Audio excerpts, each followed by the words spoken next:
Well, hello and welcome back to the Business Roundtable podcast, where we have seasoned entrepreneurs and business owners share their years of experience with you, our listener. We're glad to have you back this week. For those of you that maybe have not been listening for a little while, we'll give a brief introduction and jump into our topic tonight. My name is David Carr, one of your hosts here. My company is called Steward Your Business, where I focus on overall organizational health, helping small businesses and their teams grow in knowing themselves, to lead themselves. And so I'm super excited to have Charlie join us back again. We missed you last week. We're glad to have you back this week. Charlie, go ahead and introduce yourself to the listeners. Thank you, David. Thanks for having Absolutely. me back. Yeah, happy belated holidays and Happy New Year as well. So my name is Charlie Chen. I'm the cybersecurity specialist of our group here, and I work as a chief experience officer over at Intelisys. And basically, our commitment is to deliver peace of mind and also all at the same time with a world-class hospitality experience that you typically don't expect from IT or help desk type people. So looking forward to diving in on the topic for today. So what do we have for today, David? Yeah. Well, we are going to focus on business development. We haven't really talked about that very much in kind of a specific narrow, or not, a little bit narrower niche, Charlie, that I really want to talk with you about, because you and I met through a group called M&O, a networking group, and how we refer business to one another. And so I'd love to just pick your brain tonight, and we can bounce back and forth as to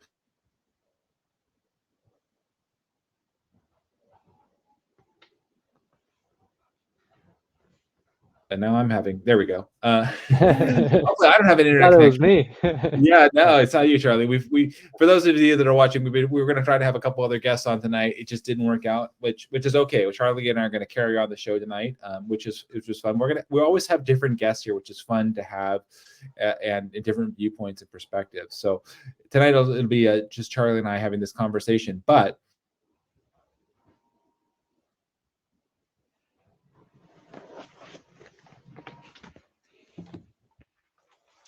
For me, one of the reasons I had joined M&O at the time was, and I think this still is carried forward. You're an active member in that particular group, but was the idea of,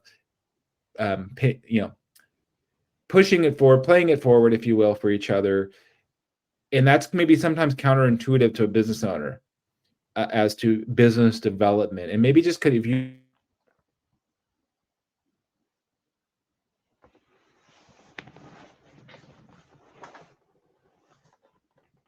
Can you hear me? Yeah, it cut out for a good 5 seconds there. Oh, yeah. Man, yeah. This is I'm working remote, folks. I'm traveling, and I'm here in Orange County and Gotcha. Dana Point this week, and so hotel internet may not be the strongest as I'd like it to be. Gotcha. But just again, Charlie, this idea of playing it forward, looking for others, and I think sometimes businesses don't look at these network events or ways, or it's more about what can I get out of it. But this idea of this concept of playing it forward, and I think we're gonna have Luke join us here too tonight. I'm gonna add Luke in the group. He just got in here. Hi, Luke. Welcome. We just started our conversation tonight. Okay. So, yeah. Sorry, I'm a little late to the party. I'm not on Facebook all the time, so I don't always see the messages promptly. Oh, we're all good. We're recording. We're live. We're glad to have you here. Right. And David's on hotel internet, so it might be a little bit. Looks like he froze there. Yeah. So we're back. So go ahead, Charlie. I'll let you talk before my internet freezes again. All good. Well, so just to catch you up, Luke, we are diving into the topic of business development. And so David had posed a question because him and I had met through a business networking group for both. Anyway, so the key idea there is to play it forward, which is a play on the words pay it forward, or the phrase pay it forward. And so the mindset shift, right? The paradigm shift is to go from what's in it for me, which is how we're normally wired to think as businesses, to how can I help my fellow members? And so that's pretty much, I think there's the cool quote that David likes to live by, and I'll let him share that in a second. But at the end of the day, regardless what type of business you are in, whether you're B2C, business to consumer, B2B, business to business, or so at the end of the day, it's H to H, human to human. So what that means is no matter what type of business, we're in the human relationship business. So if we're in the relationship business, then the key is to build relationships. And from there, people do business with those that they know, like, and trust, right?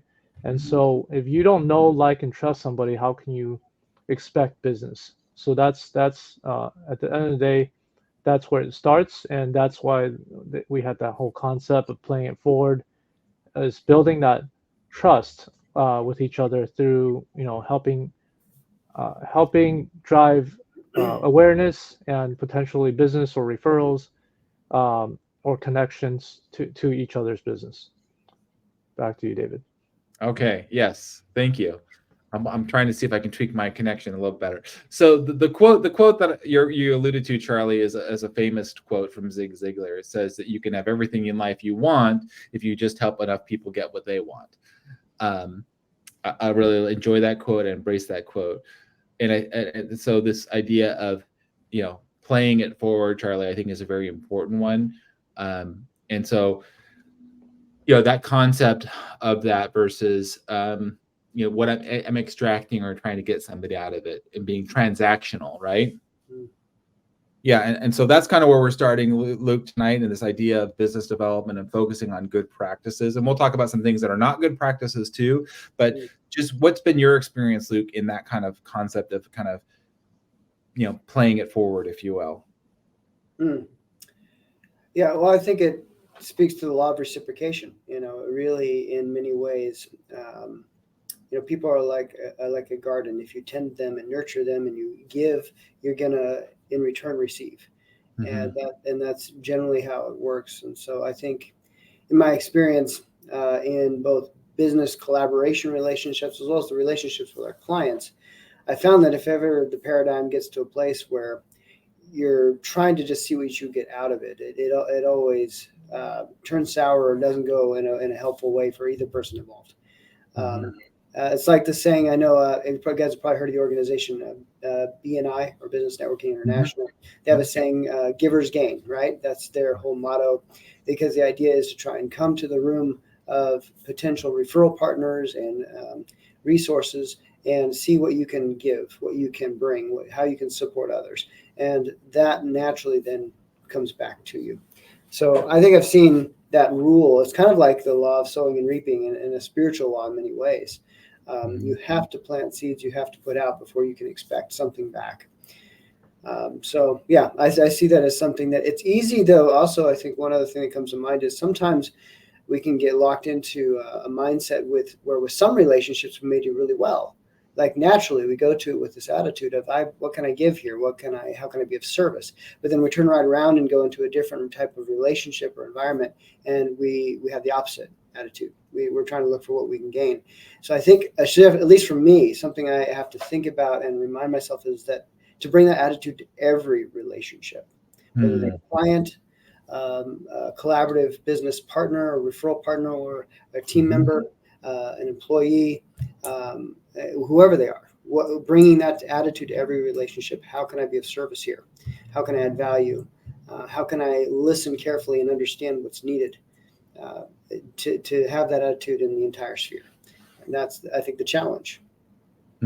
Well, you brought up some good points there, Luke. I want to build on is you said listening, and I think part of good business development is asking questions, to gain understanding. And I'd love to hear from either of you, if you share, and maybe I'll just start with you first, Luke, and go to Charlie. But what are some of those, to listen to, what are some of those questions you ask folks to understand where they're at about what's working or not working, or whether, what are some of those things as you're curious that has worked and then brought value, and like have them open up and say, oh, wow, either they see the value, or they see like, hey, how you can help them, or that they can say like, or I have somebody else that I know that I would think would be really helpful for you to talk to. What are some of the questions that you ask to gain understanding?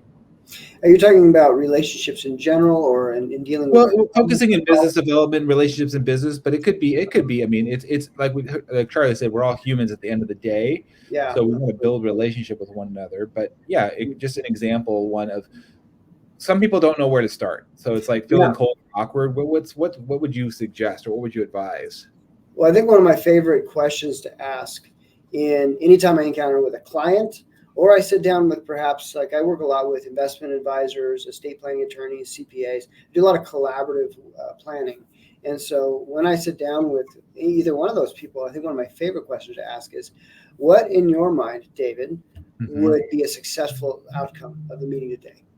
What to you would, after we've been working together for a while, would spell success, and to you would be a great win and a great use of your time? What would you like to see? I think that's a great question to ask, to put the offer right back in the other person's lap and say, you tell me what good looks like. You tell me what an awesome outcome would look like.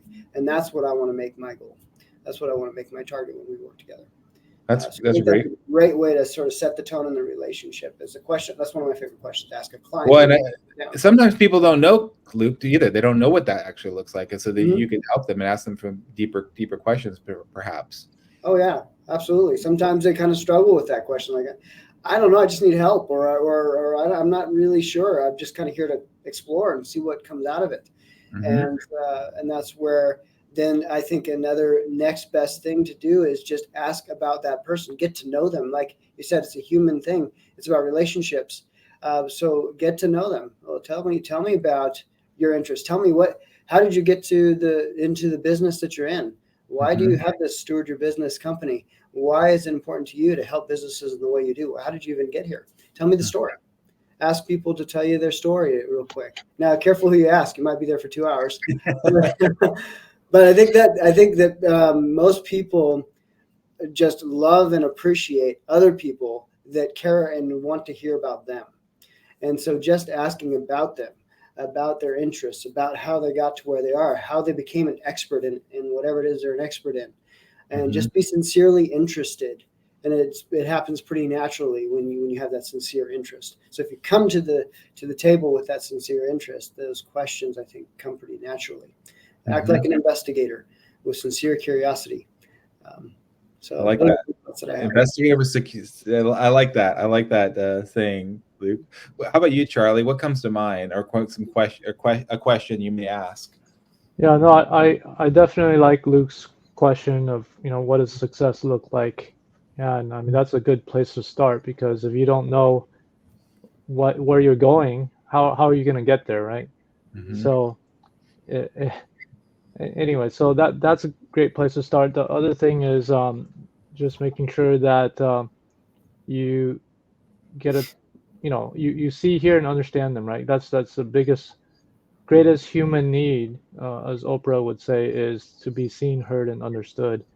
And so I like to use the SWOT questions, or SWOT analysis questions, SWOT, finding out their strength, what's been working well for them.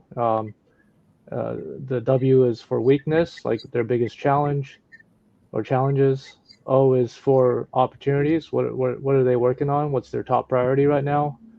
And then T is threats, right? What can get in the way of, actually fulfilling on what they've set out to do. So those are some good ones that I use. Yeah, definitely. Yeah. If you're stuck on a particular topic, you can ask them any one of those areas that they're thinking about. Yeah, I think that's great. And I think the idea is sometimes we get stuck on this person. These initial conversations, this person may not be your client directly, but recognizing, like you said, after you have those conversations, maybe for a while, you get to know them. One question I've used or I practice using is, hey, if this isn't something that's for you, we've talked through it. Like you asked Luke, what would the win look like? And this isn't quite a match. Is there somebody that you think would be a match, or there's somebody that I might be able to help now that we've had this conversation? And sometimes we forget to ask that question in business development. just kind of, we wish them well. And I think as business owners, taking pause and remembering these things and going back, I didn't ask that question of them. And they would be happy to share with you because they just invested this time with you and you've shared with them knowledge and wisdom and how you might be able to help them. And so as business owners, that we remember to ask the question, hey, is there somebody else that you would recommend or refer to me that I could help? Mm-hmm.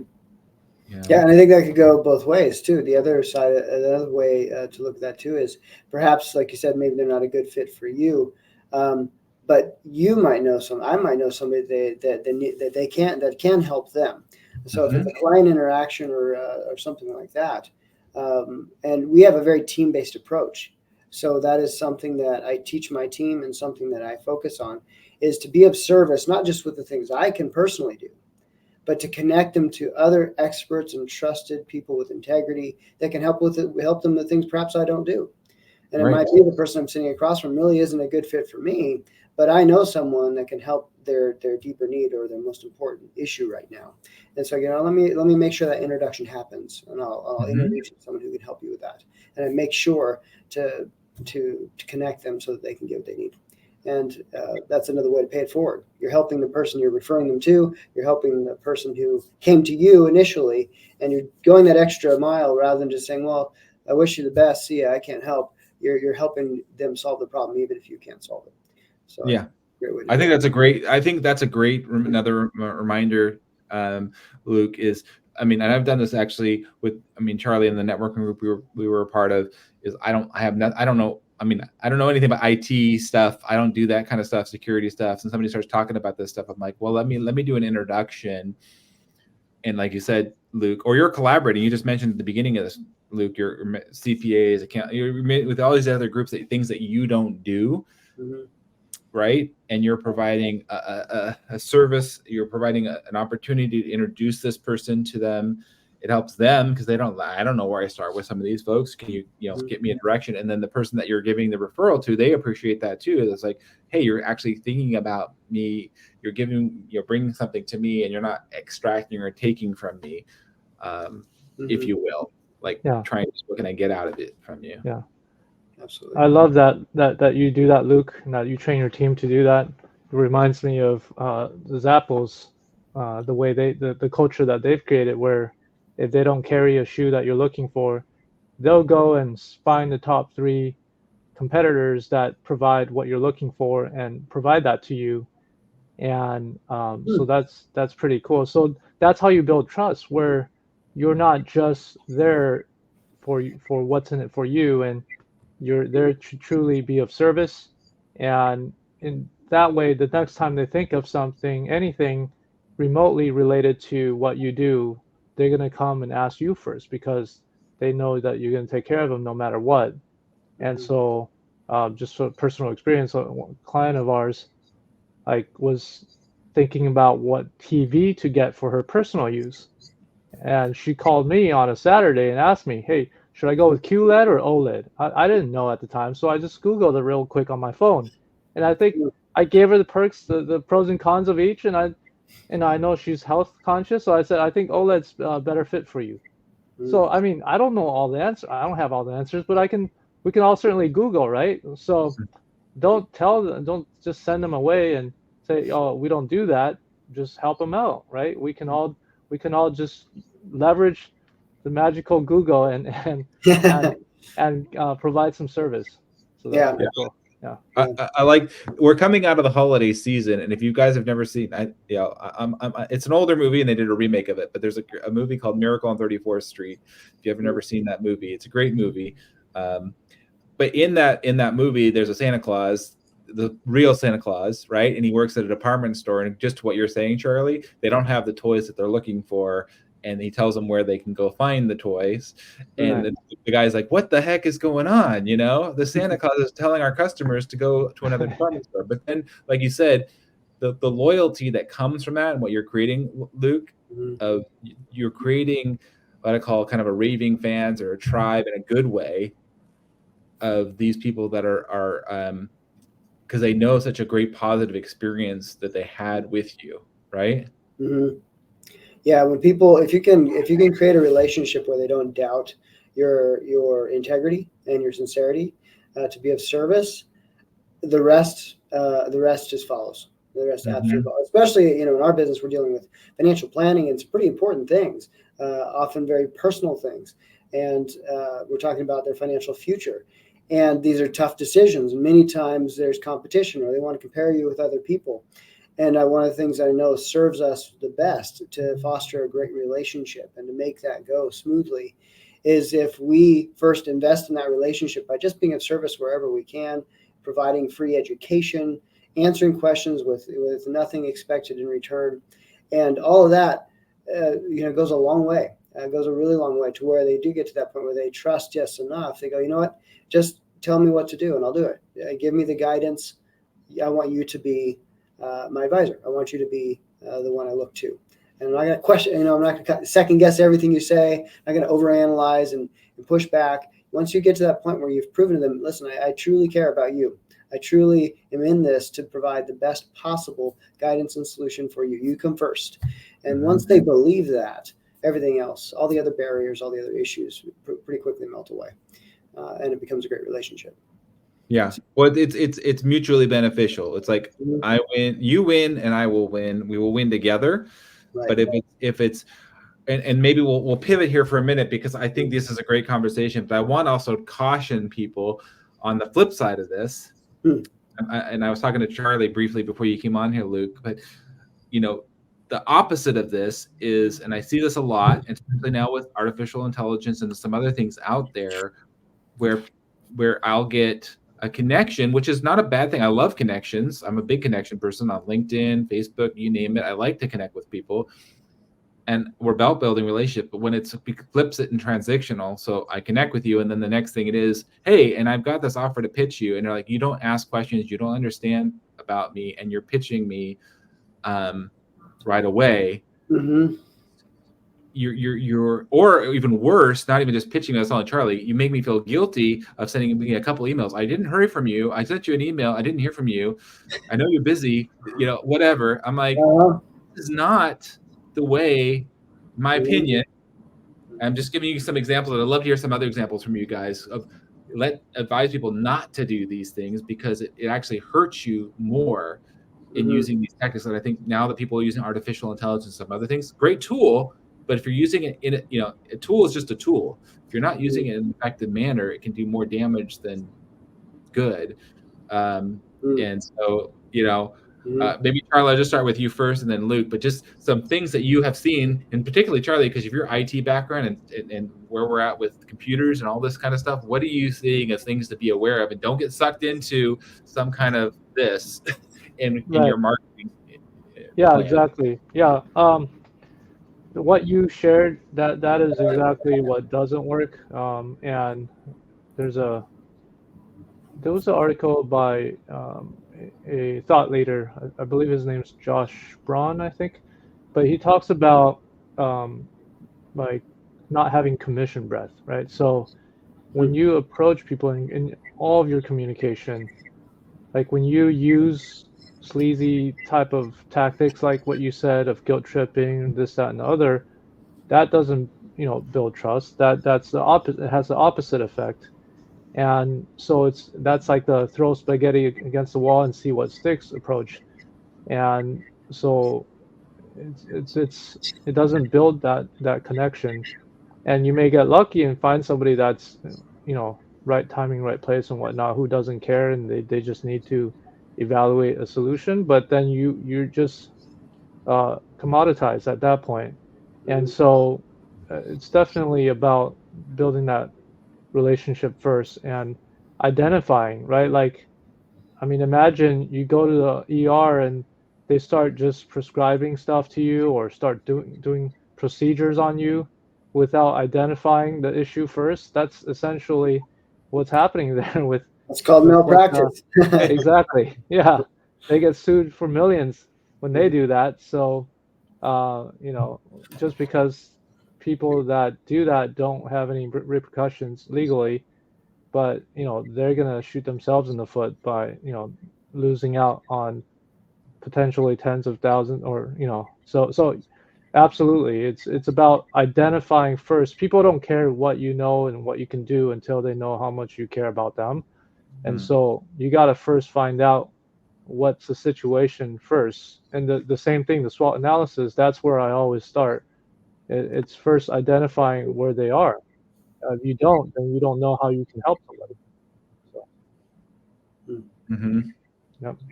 Yeah, I mean, sometimes we have a solution in search of a problem. We're like, well, I've got this solution, but you don't even really know my problem. You're trying to sell me on a solution. Right. You need to buy a list of that in these industries. I'm like, you don't even know who I'm working with. You're trying to sell me lists of people to contact. You know. How about you, Luke? What's some experiences you've had in this, like things to avoid? Yeah, well, what you just talked about is very common in the financial industry, where people are very product centric, whether it's investment products, insurance products. When all you have is a hammer, everything starts to look like a nail. And so you go around whacking things, trying to make it happen. And we see it in every industry. You're trying to find a way to make whatever it is that you love to do or offer or sell fit. And so the conversation naturally is a manipulative one. You're trying to find an angle, and you're just kind of poking and asking questions, not to understand, not to solve their problems, but to find your angle. And that's an insincere, disingenuous way to approach it. And people tend to pick up on it. So you see that in a lot of industries. You have to really go there with no agenda. If you go in with an agenda, meaning I'm going to do X, almost to them rather than serve them, that's the wrong way. And especially in any sort of business where you're in sales, which basically every business is in sales in some manner. Yep. Every business is in sales. And so there tends to be that temptation to try to use clever closing techniques and to use manipulation, to use all these processes to force people into a position, psychologically or otherwise. And that's that. You might get away with it. You might make some sales. Like Charlie said, he's kind of the spaghetti against the wall. You run the numbers, right? And they talk a lot in sales. They talk about running numbers, and you go through enough people, you just get enough that'll actually say yes and actually do your business. But like you said, you don't build a community that way. You don't build raving fans that way. You don't get referrals that way. So it's a slower, more challenging build to take the time to build a relationship and to do it right. But it's a one that will have a compound effect in success, because when you've planted those seeds and those roots start to grow, it begins to multiply exponentially because of that trust and that reputation. And that's where you do build that sense of community, where people start saying, hey, David is my guy. When you need help with X, you call David, and you get people who are advocating on your behalf because they sincerely trust you and they see you as a resource. And so it never happens when you're transactional. It doesn't happen when you're just trying to use the close or trying to sell the product. And that goes back to just going in there, even if it's something you can't offer, trying to find out what their greatest need is and connecting with the solution, whether it's you or not. That's how you do it right. So there's a lot of ways to do it wrong as well. There's definitely a lot of ways to do it wrong. I like what you talked about here, Luke, in understanding what they need. And I think this is what I call your ideal client or your avatar. And this is refined over time. A lot of business owners, when you first start, they try to sell to everybody. And I think you make that mistake. Not everybody is your client. And there's a saying, there's a gentleman named Alex Hormozy he's written a couple great books. And one of them, he talks about the niches. The riches are in the niches, meaning the more that we can niche down and address the specific concerns of our ideal client, because we know them very well. We're kind of, usually it starts with us. We are our own ideal clients. We started in business because we knew we had a problem we had to solve. And so it's like, how do we solve that? So, taking that time to get clearer on that and your messaging. And to your point, Luke, what you're saying is in a program I've gone through my own mentor with Garrett J. White, and my Wake Up Warrior program is what we call strategic seduction in a good way, meaning we have to be really, really clear on our messaging. Who are we there to serve, right? If we're not clear on that, well, we can't, that's really incumbent upon us. and somebody hears that message and says, okay, I want to know more. And that's meaning that's the point where ideally we get people I call capture permission. Somebody is basically opting in and saying, I want to know more. They're giving you permission at this point to reach out to them. There's a difference between a person, there's a big difference there. Oftentimes we're pushing things where people have not said, I want to know more. And that's, again, another mistake, I feel. Depends on your type of marketing, but for most of us, it's not, that where we're just pushing things out on folks unsolicited. Like, I don't want to get on the email list, right? Like, how did I get on this email list? I have a great example, actually, just came to mind. If you like, I could share. Yeah, go for it, Luke. Go ahead. It's funny. I was at a business event, a business networking event, and there was this person there who marketed themselves as a speaking coach and a business coach, like a kind of a life and business coach and a speaker or mentor type person, how to be effective in communication, that kind of thing. And we did this initial thing where we went around the room and each person had a quick 30-second introduction, who they were, what they did, things like that. And at that particular season of my life, this was many years ago, I was transitioning from one business to another. I had been focusing, I think, on business insurance, things like that. And throughout my 20 years and plus in this industry, I've done a lot of different aspects of the financial industry and the insurance industry. And so I was focusing back in on retirement planning, wealth planning, things like that, and some of the things we do. And many of the people in the room already knew me for the other thing. And so when I did my introduction, I said, hey, you guys know me as this, but I'm now transitioning, and this is my new focus, and this is what I'm doing. And I gave the, kind of the context. And so anyway, after the initial introduction, after some of the meeting went on, and this one speaker coach person shared their thing, and they were one of the speakers of the day. And then she came up to me afterwards and offered me a bunch of free advice and told me how terrible my intro was and how I shouldn't be, mentioning two different businesses at once because that confuses people. And she was like a guest to this group. She came in and so she had no idea that most of the people in the room knew me. Mm-hmm. And that they knew what I did before, and then the reason I gave the two was for that like she knew nothing. It was a perfect, diagnosed before even testing anything, kind of a malpractice situation. And it was so ironic because she's there to promote her ability and her skill to communicate with people and to coach people, and here she is, unsolicited. Just absolutely blowing it with me. I'm just like, you are the last person I want advice from now, because you couldn't have done that worse. You didn't come up and ask me questions, get to know me, find out what I'm trying to accomplish. You just threw a bunch of free advice at me and kind of condemned everything you observed. You basically pointed out everything I did wrong. It was like it was so funny. It was so ironic. But that's exactly what you're talking about. You go out there and you're this expert in whatever it is you do, and you just start forcing your advice or your services on everybody around you because you're trying to put yourself out there as whatever.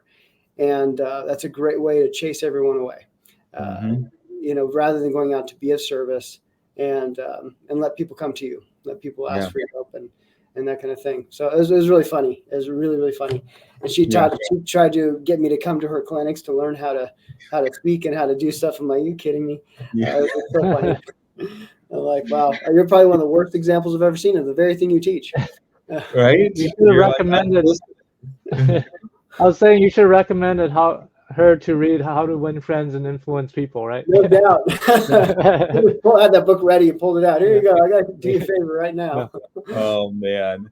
Well, there's so much we could go in here. We're gonna make this a little bit shorter episode tonight, just because we've got some other commitments between our panel tonight.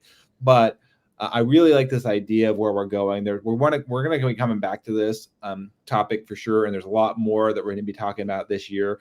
We're going to continue the Business Roundtable podcast as we're going through this 2024. We're glad to have you, Luke, back for this week, and we have different guests coming in and out of this roundtable. So those of you that are listening, please comment. Feel free to chime in. We are now posted not only on YouTube, but should be on all major podcast platforms. So take a listen, find it on your choice of listening platforms that you like. We're excited to continue to share that. But as we're kind of wrapping up for tonight, anyways, just last thoughts, Charlie. I'll throw it to you, and then Luke, and then I can close this out. But parting thoughts, Charlie, on this topic. Yeah, absolutely. I really like the story that Luke shared, and it reminds me of basically the other side of that coin is always leading by example, right? That's what gives you the moral authority to be able to be telling or advising other people on what to do and the solutions and whatnot. And so there was a story that I just heard today where there was a mom. She had her kid just loves candy, always eating candy. This was back in Gandhi's time, and so she's like, okay, well, I know my son idolizes Gandhi, so I'm gonna walk, the long trek to go see Gandhi and have Gandhi tell my son to stop eating so much candy. So they make the long trek, and then they go see Gandhi, and she asks him if he can tell his son to not eat candy because it's bad for his health. And so Gandhi tells the mom, come back in 2 weeks.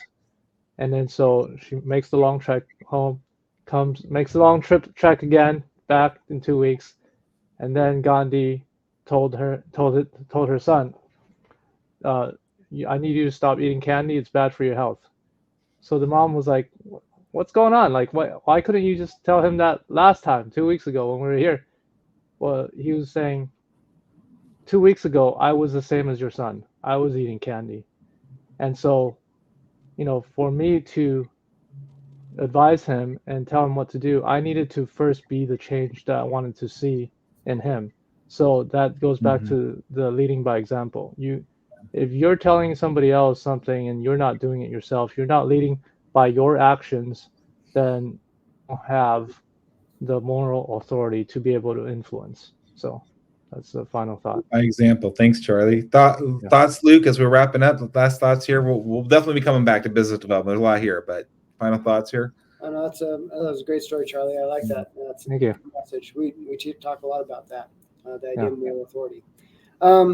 Yeah, I'm not sure if I have much to add. I think we could go off on a lot of different tangents, but I think this is a good start. Just coming to serve, I think, is the premise here. Connect with people, build relationships. Don't shortcut that process. People take time, so take the time with people to build a relationship, to build the trust, and play the long game, not the short game. Don't be short-sighted. Be in it for the long term. And if you build that strong foundation, you can build an empire and have incredible success.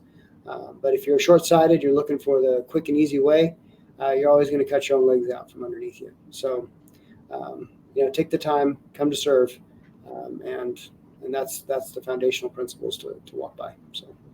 Love that, Luke. Thank you. Yeah, and I agree. And those of you that have been following on or you listen to this, everybody that comes onto this podcast, I personally know, I've met and I've known for some time. We've developed relationships ourselves and helping each other. So I can say very confidently, reach out to any one of us. We will help you, or if we can't, we'll point you in the direction in which, like you were saying earlier, Luke, we'll get you in the right direction. So if you're feeling stuck in your business, it doesn't have to be business development. It could be other areas, financial, IT. We've talked about business and mergers, acquisitions, business resource specialists. So we've got a lot of different resources here. We're here honestly to give back and give you and build those relationships. We believe firmly, that as we give, and like you said, Luke, put that value out with that expectation that you're going to see, taste, and experience that, and then you're going to we believe that you would see value in wanting to work with each one of us. So that's the philosophy. I think everyone you guys here, if you shared, and we've had others that have been on this podcast, that's why we started this, as a way to give back and to show and give value. So I appreciate you guys taking time out tonight to be a part of this podcast.